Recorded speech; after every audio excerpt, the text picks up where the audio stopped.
Hi, it's me, and that's him, and we're the Sci-Fi Scholars. And we are talking Ghost in the Shell. So, there's a bit of controversy about this remake of the... Just going to dive straight in there. Yep, get it out of the way.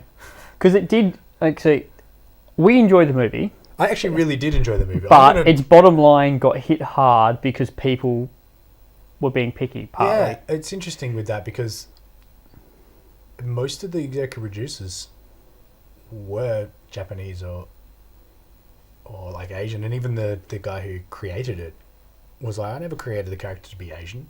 Yeah, they happen to be Asian. Like, there's a cartoon character set in a semi-Asian background. Yeah, and I thought Scarlett Johansson was actually brilliant. Yeah. And was perfectly cast for what the movie they made. And apart from, like, so the movie itself, I'm just glossing over the whole controversy straight away.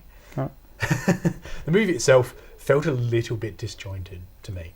Like, all of its parts I quite enjoyed, some of them not so much as others. But it just for some weird reason just felt a little disjointed. But I still thoroughly enjoyed the movie, which is weird. I felt like I shouldn't have for a lot of it because of how I was feeling throughout the movie. But I came out going, I really enjoyed that, which I didn't expect. It was a really cool premise because they've gone basically with, in the future, people have like got to the point where you can augment your body with tech. So it's gone from like not just having prosthetic limbs or prosthetic like livers or whatever to the point of they've now developed a way that they can put a human brain into a robotic robot body. So it's like the ultimate form of being a cyborg. It's like brain in a robot body, so you can like repair yourself and whatever. Yeah, which is a really interesting premise, and they kind of half delve into it.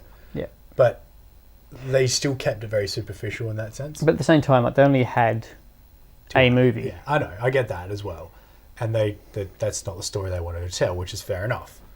But yeah, I do like the idea, and the world building like felt really real, and I really quite liked it. Like, and the whole hologram ads everywhere. Yeah, and even like when because they're part of government, the government, and Section 9, and they had like holographic evidence and whatnot and stuff like that, and I thought that was really cool, and that all worked out quite well, and so the world building is quite good. Yes, and quite believable. Yeah. Just some of the actions weren't, and yeah. So overall, it's a decently made movie. That also, just something I can't put my finger on. One of the things that really annoyed me, right, is so Major is this super high tech chick, and she can go invisible, right? Fair enough. Yes. One of the guys she chases, who was driving the truck, also goes invisible. Yeah, he has a cloak thing, but that was like. Really? Like, I'm guessing that's taken right out of the 95 movie, I believe. Yeah, that's fine. But I'm guessing it's because like they're trying to argue Q's gave him a cloak for some reason, because Q's was the like version before Major. But like it for me, it's like didn't really make sense as to why he would have a invisibility cloak. Yeah, yeah. Like whether or not it's from the original material or not. No, there's some definite leaps in logic throughout, and sometimes it felt like it was more style over substance. So it was more about how cool it looked than what actually made sense. And the very beginning of this had that opening sequence of like the trippy, epilepsy-inducing like sequence, which was like, I was watching that and I'm going, and then. Then drops into it, like, and you have the introduction of a doctor and who created her and stuff like that. And I'm like, okay, so they kind of wanted you to know that sort of bit. But to me, I was just like, you chop off that and you start right after that scene where they do this sweeping shot through the whole city. You get a feel for the city all the way through, and then it comes up on the Major just before she does a dive off the top of the building. And I was just like, that's where the movie should have started. Yeah. Would have been a much better opening. They could have still had the black screen with the in the future Hanka Robotics is like not the sequence. They're like talking like the little blurb thing at the beginning, kind of like all the Star Wars movie had that like text blurb, and then go into that scene, because that way you still get some of the background Yeah, I don't even feel like it needed that. And I didn't know much about Ghost in the Shell. Yep. Like, I've never really followed it or even known anything about it. But I still was like, I forgot about that blurb. Like, it didn't even really contribute much to me. It didn't really... You could have just had this cool major character that everybody who knows who Ghost in the Shell is would have known what that is. And then, for those that don't, you have a bit of a real... Or like, after that opening sequence, you then can go back in... Not necessarily... like the scene that they use, but a scene. Like when she goes back to the Section 9 and talks to the chick who created her, you could have then added in some dialogue there that could have given you that backstory. Yep.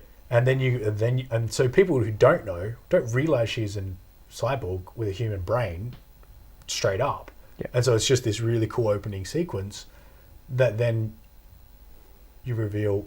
Like like it didn't need the reveal, or it wouldn't be a reveal, but it would just be informing those that don't know. Yeah, and then it would have had the nice loop, because it still had the loop at this one, but it had like a scene. Then it has the major at the top and does her dive thing, and the very last scene is her doing another dive, but this time she's been like allowed to do it. Yeah, and that could have bookended like the movie, and it probably would have made it feel a little less disjointed for me. Yep. If they just kind of didn't try to over-explain it in that first opening sequence. That really didn't matter. Yep. And they kept saying ghost. Like they were trying to ram home that the ghost is your soul. But they just kept like... It felt like they said ghost 15,000 times to me. Yep. Not that it matters. But, oh, it does. But that... Like, they didn't say it that many times, but it was just some of those things that I felt. Yeah. So I found it interesting. Okay, so they've gone with the typical trope of there's like a major tech company trying to take over the world and be the boss of everything. But this time, the government still... Like, a lot of these shows, the tech companies are the government now. Yeah. But this time, like, the government was the good guys, which I thought was kind of like... Yeah. Which, obviously, this is based on older source material. But a lot of the more current ones, like... Tech companies take over the world and they are the new government and they boss everyone around, do whatever they want. They still had some of those elements, but they lost. Like the tech company kind of loses pretty hard. Yeah, it was. It made it very interesting. And then the bad guy was not really the bad guy. It was actually, they kind of played that in. We're hitting spoiler territory now if you haven't realised. So apologies. Anyway, point being, he was the bad guy, and how she wasn't the one that led the first. Yes. To be there was like what 48 out before her. Something like that. Yeah. She was the first successful one, even though the dude before it was technically successful as well. But he just didn't do what they wanted him to do. So. And that means she's technically not successful either, because she ends up trying and terminate her as well. Yeah, that's true. Oh, that frustrated the hell out of me. The dude from Henker telling the doctor chick, oh, we're going to have to kill her because, da-da. And then she's like, oh, but I don't want to, and, like, fights him for a little bit. As a bad guy who wants to kill, like, the thing, why wouldn't you just go, fine, I'll do it. Get out of my way. Yeah. Instead, she goes, oh, fine, I'll do it. And he's like, okay. And then just kind of stands there watching in the thing, and it's just like... And then she gets away and, like, deliberately lets her out and uses the... Yeah. Typical stupid bad guy. Hollywood, stop frickin' doing it. It's annoying. Yes, the good old tropes. Although it was kind of cool when, so obviously, the head of Henker realizes what's going on and tries to shut down Section 9, because Section 9 is coming after him now, and sends like the thugs to kill Aramiki or what? Like they also call him Beat. Yeah, the head of Section 9. Yeah, the Japanese guy, and like he pulls out like the super old school revolver, loads the bullets into it. Walks out with his briefcase, gets in his kind of old-looking car, and then they start shooting up the side of the car. But he's used the briefcase as the briefcase is apparently like a shield, which just looks like a briefcase until you fold it out. It takes them all down, and it's like, don't send rabbits to kill a fox. I'm like, that's a really cool line. Like, well, it was a really cool scene because you actually saw more of that character in just that than you really... Even though you saw him more everywhere else, but that kind of defined his character more... than what you'd seen of him in his just sitting in the thing telling people what to do. Yeah, so when he's sitting at the desk, he seems to be like just a bureaucrat kind of guy. Yeah, like he was going to follow the rules and then just get owned. But when you see that scene, you realise, all right, this guy is actually someone who probably came up through the ranks of Section 9, was a really top agent. Yeah. But because he's I don't think he's got any augmentations at all, and he's like aged out. He doesn't have the augmentation, so he can't keep up in the modern world. But he knows the rules. He knows the game. Yeah, I thought he was a very good character, and they did enough with him that it really worked. So. Yeah. And then the whole thing throughout the whole movie of like, oh, like my name is Major and I give my consent. At the very end, when he asks if he can basically Beat asks if he can kill the head of robotics, and Major's like, my name is Major and I give my consent. I'm like, that's hilarious. That for me, that was a really well done scene. Yeah, I quite enjoyed like quite a lot of little bits. I mean, the Doctor character was a bit meh for me, and it was just kind of a necessity. Yeah. Batal was a cool character. He was, but there was a couple of moments that just seemed like he was pretty useless. Yeah. And what was the point in him really being there? Well, Major is meant to be that much better than everyone else on the team. Oh, yeah, I get that. And that totally makes sense. But I think that's, like, I really like Scarlett Johansson as the Major. I thought that worked really well for this movie. I'm still trying to figure out and put my finger on what wasn't working for me. Tactical eyes were hilarious. Yeah. Like, his eyes looked funny. Oh, the other one I really, really liked is the tech in the room who, like, pulls her eyes, like, her entire, she dives into the... yeah, so when Major's going to do the dive, the chick, like, clicks her eyes out and then, like, plugs the thing in. I'm like, that looked really cool. Yeah, like, that was well done. Like, obviously that's a lot of CGI, but the way they did that, making it look like you could see inside the actress's head, like, that looked really, really well done. Yeah, I was quite impressed with all that sort of stuff, and they did a lot of really good things, but yeah, there was just I can't put my finger on what it is. But, apart from obviously that first opening, and then some of the disjointedness. Yeah, and it just kind of felt like a collection of scenes pulled together. Like it kind of felt like a web series of 10, 15-minute episodes that got put together into a movie. Yeah, I can't see that, but that's kind of where. So if you'd watched each individual scene as an episode, you would have been like, "Oh, that was really cool. I look forward to the next one." Yep. And blah blah blah. But then putting it together and watching it as a whole, it kind of just like, it kind of feels like there's a break each moment. It's not like they faded to black or anything, but that's, I think what. Yeah, it was just... The spider tank thing was kind of cool, but it didn't really make sense that if the spider tank's meant to be that good...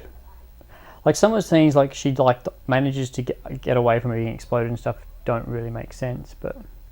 Yeah, that's probably... It was a cool scene, and it, like, revisited them getting kidnapped from that hacker, like, loner's house, and everything just gets destroyed.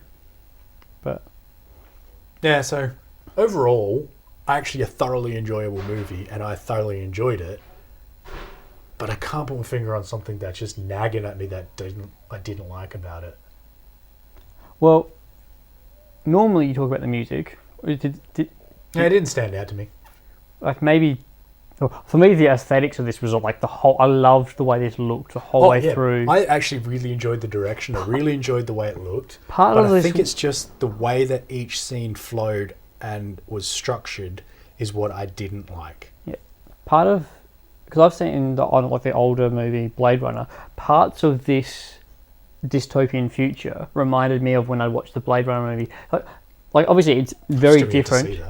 It's very different, but parts of it, like, oh, that's really cool. And I remember feeling the same way as when I watched Blade Runner. So, yeah. Yeah. So that's our thoughts and feelings and etc. Are you one of the few people that have actually seen this movie? Because it didn't go. Apparently, it hasn't been doing too well. So which is a little bit disappointing because I would like to see more actually. Yeah, it's currently looking like it's going to be unlikely. Let us know what you thought if you have seen it and all that fun stuff. And yeah, see you next time.